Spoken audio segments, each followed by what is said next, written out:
Luffy at Im-sama magkakaharap na next year? Bali lumabas na nga ang Jump Festa ngayong taon. Ang unang ang in-announce itong bagong teaser trailer para sa paparating na One Piece live action season 2. Ipapaalala ko lang na sa March 10, 2026 na nga natin mapapanood itong season 2. Syempre sa Netflix. Sa part naman ng anime naglabas na nga ng trailer para sa paparating na Elbaf arc. At yes, tuloy pa nga rin yung 3 months break sa anime. Meaning officially nating mapapanood sa anime itong Elbaf arc in April 5, 2026. Sumunod in-announce nga na magkakaroon daw ng mini anime adaptation solely na dedicated kay Chopper. Isa nga itong spin-off. Sa mga magtatanong nga kung ano exactly itong mini anime ni Chopper, basically na ipapakita lang yung buhay ni Chopper kung sakali man at nabubuhay siya sa mundo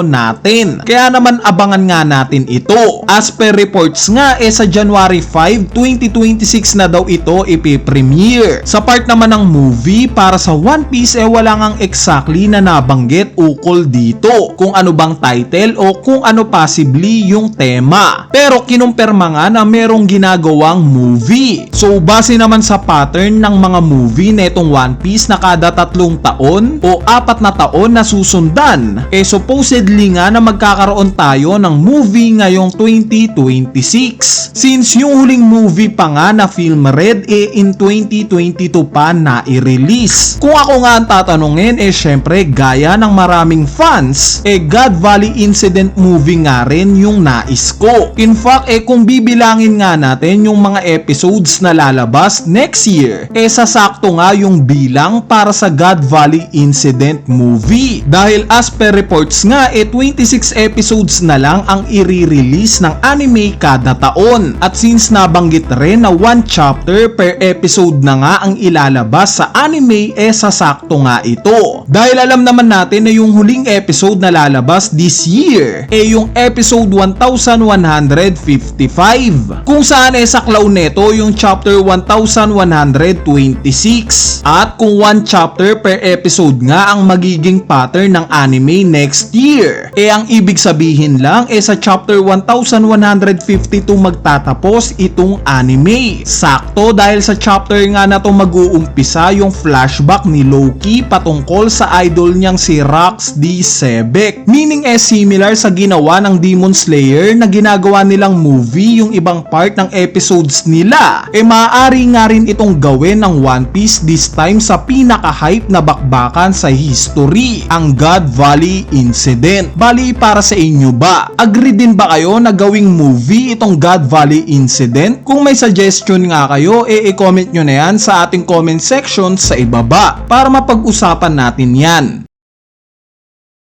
Anyway, ngayon mapunta na nga tayo sa mismong message ni Oda para sa Jump Festa. Bali nag-umpisa nga itong mensahe ni Oda sa pagpapahiwatig niya na maraming magaganap sa One Piece sa susunod na taon. Pabiro pa nga niyang nabanggit na itong mga nasabi niyang plano hindi niya pwedeng i-reveal sa Jump Festa. En-emphasize nga rin ni Oda yung patungkol sa anime re-adaptation ng One Piece anime para sa worldwide audience. Kung matatandaan nyo last year in-announce na nga na i-remake daw itong One Piece anime simula episode 1 at itong Wit Studio nga daw ang mag-handle neto, which is nakakatuwa knowing na in 1999 pa unang umere itong episode 1. At since maganda na nga yung technology ngayon, meaning mas magaganda na yung mga graphics at effects, additional marketing nga ito sa One Piece para mas lalong tangkilikin. Mas gaganahan yung mga bagong generation na viewers dahil mas magandang early episodes itong mapapanood nila. Nabanggit nga rin ni Oda yung patungkol sa One Piece live action season 3. Binrote up nga niya na inumpisahan na daw yung filming ng season 3. At syempre excited nga si Oda dito dahil sa season 3 na nga natin masasaksihan ang Alabasta Saga.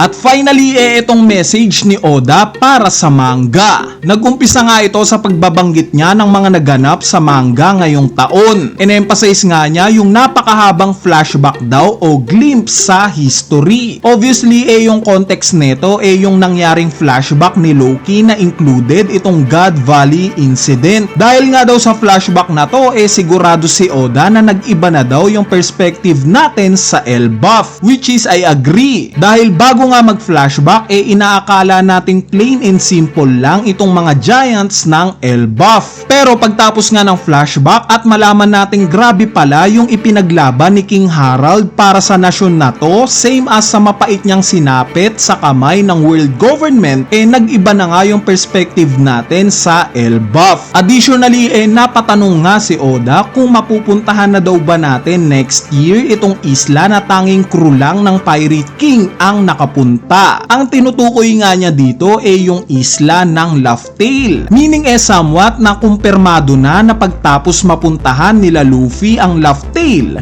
possible na hindi pa magtatapos ang kwento ng One Piece. Ang huling masasaksihan natin yung Final War, yung laban nila Luffy sa world government. Dagdag pa nga ni Oda na malapit na daw nating makilala ang Man with Marked Flames. Actually, parang kinumpirma na nga niya na talagang mag-a-appear na itong misteryosong karakter na to next year. Sunod nagbigay nga ng hint si Oda na may mga karakter daw na malapit nang magkita sa unang pagkakataon. Assuming sa statement na to, possible nga na sila Luffy at Im-sama ang tinutukoy ni Oda dito. Since alam naman natin na currently nasa Elbaf si Imu sa katauhan ni Ganku. At kung sakaling ngang magkita sila Im-sama at Luffy sa Elbaf, ito nga ang unang pagkakataon na magkakaharap sila. Bali next year nga mukhang taon daw na punong-puno ng encounters. Kaya naman I wonder na bukod kay Im-sama, possible kayang magkita na rin sila Shanks at Luffy sa susunod na taon?